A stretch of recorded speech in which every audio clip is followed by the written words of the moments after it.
The job market is officially trash. Folks, in the last 2 days, we have learned first in the JOLTS reports that for the first time since the pandemic, we actually have more unemployed Americans than we do job openings.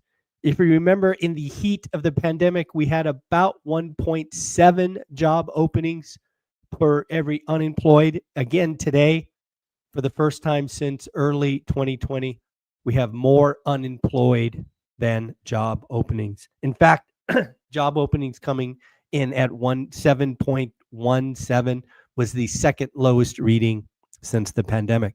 Then this morning, we got the ADP report. This is private payrolls. Private payrolls was estimated to be 75,000. Last month, it was 106,000. Drum roll, please. 54,000. We are clearly seeing a job market that is weakening, one might say falling apart. Is this just businesses refusing to hire? Are they nervous? Are they delaying decisions? Or are we seeing AI disruptions at scale? Are we seeing rising consumer worries hitting demand and thus plans? But all of this doesn't matter tomorrow. Tomorrow, we get the big weekly jobs number. Again, the big weekly jobs number, just so we know what to expect. Going into it, we are expecting 75,000 jobs created. We are expecting the unemployment rate to go up from 4.2 to 4.3. If we get a significant miss tomorrow, and that would make it 343, and we get significant revisions, I'm still thinking in the tune of 7 figures. I believe, and quite frankly have said for weeks now, that we're going to get a 50 basis point cut. I will admit, as of this morning, as of 10 minutes ago, I am spectacularly wrong. I am wrong. I am off. But as I've said for quite a while, it doesn't matter until Friday morning. So we shall see. As of right now, there is a 97.4% chance of a quarter point cut, with the remainder being no cut at all. According to the Fed Watch tool, as of right now, there is a 0% chance of 50. Let's see if that's true tomorrow morning. Other facts, man, still getting over this cold. Other facts about the job market, that we did get our weekly jobless claims. It too went up, still in the band of no concern, 237,000. That is up 8,000 from the week before. We do have 1.94 folks on continuing claims. This is still rising. I do expect this to eclipse 2 million probably sometime in the next 6 to 8 weeks. And again, as I said earlier, more unemployed workers than job openings. I do want to let you know about a very exciting event occurring inside school next Wednesday at 9 a.m. Pacific. The one and only Dion, who is the keynote presenter at Bigger Pockets this year, will actually be giving that presentation inside school just for the school community. Again, there's about 500 folks in there. I don't suspect all of us will be able to make it out to Bigger Pockets. However, Dion wants to give the presentation next Wednesday, 9 a.m. inside school.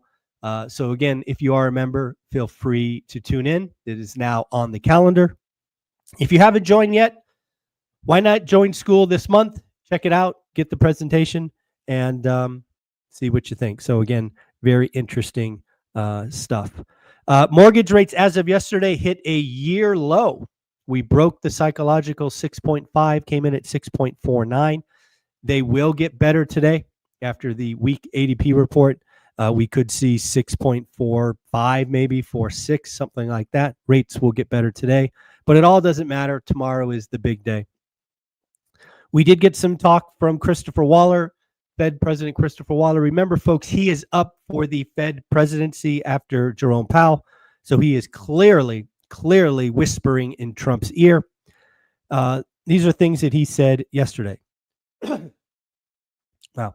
Tariffs are a tax and will initiate slower growth. I do not see a recession, but I see slower growth. Other colleagues, meaning other Fed members, have much higher neutral rates. What does that mean? Neutral rate is this, I don't know what to call it, fictitious, opinionated, theoretical, that's the word, theoretical rate where the Fed is not expanding or contracting the economy. What he's saying there is other colleagues think the neutral rate is probably at 3.5. And he thinks it's at 2.5. And again, I'm making up these numbers for comparison. Let me just tell you that Trump likes 2.5 a lot better than 3.5. Next up, Waller says you can always adjust rate cut pace. So again, I think Christopher Waller there is leaning into the idea of we could start with a quarter and then we could go from there. Do we need to pause? Do we need to continue cutting? He's trying to get the cuts started. Tariffs will not cause long-term inflation. We want to get ahead of a labor market that is slowing down, to which I say you are too late. And he sees multiple cuts over the next few months. Again, I think he's trying to get the market to expect at least 2, if not 3 cuts. And remember, folks, there are only 3 meetings left this year: September, October, and December. Kashkari, Fed president, says, I'm not forecasting a recession. That's good to know. I wonder if he's forecasting stagflation. Stagflation seems to be the order of the day. Interest rates have some room to come down gently. I think Kashkari there is trying to put a floor. I think he might be one of those folks that has a higher neutral rate. Inflation is too high and labor market is cooling. He's basically saying that the Fed's dual mandate, aka stagflation, is going to be a problem. Fed President Bostic is unclear how the consumer spending will evolve. Again, I would argue that consumer spending has exceeded expectations, and Bostic says it's unclear if that will continue. Muslim, I always get that one wrong. Muslim. Risk to the labor market will slow more than expected. Again, cuts are coming. Tariff revenue actually helping government financial position. Why is that? Well, again, it's taxes that will help pay off the national debt. Now, of course, it has just been President Trump has asked the Supreme Court to weigh in because I believe the last ruling has issued most tariffs need to be reversed. However, it's on delay until the Supreme Court rules. Having to give that tariff money back would be a problem. Let's just say that. Then this one says, weak housing market poses downside risk to the economy. To which I say, where have you been? The housing market has been in a recession or a depression for quite a while. We did get some earnings we could talk about. Salesforce. Salesforce beat top line, bottom line, but actually issued weak guidance. Dollar Tree beat top line, bottom line, and raised guidance. I will highlight that one of the financial analysts I follow said the earnings of Dollar Tree were kind of dirty. What does that mean? Basically, they benefited from tariff timing, and that tariff timing will be reversed next month. It's one of those accounting things that I did back in the day that you could make assumptions to make one number look better, but have to pay the price next quarter. Somebody saw that inside the Dollar Tree numbers. What else do we got? Let's talk about our school community, because again, folks, we need more wealth builders inside school. Just give you a flavor of some of the last posts that were in there. We talked about Dion's great book, Financial Freedom for the Lazy Person. The community is talking about this, saying it's a great book. It is an easy read. One person actually said this has replaced their favorite book over Rich Dad, Poor Dad. Talk about a compliment. Getting ranked above Rich Dad, Poor Dad on anyone's list is quite amazing. We had some new member introductions, which I always appreciate. If you are a new member, reach out, say hello. Let the community give you a big hug. We had some folks ask about, what do you do when tenants are afraid of technology? Again, not all tenants are up on mobile phones and the like.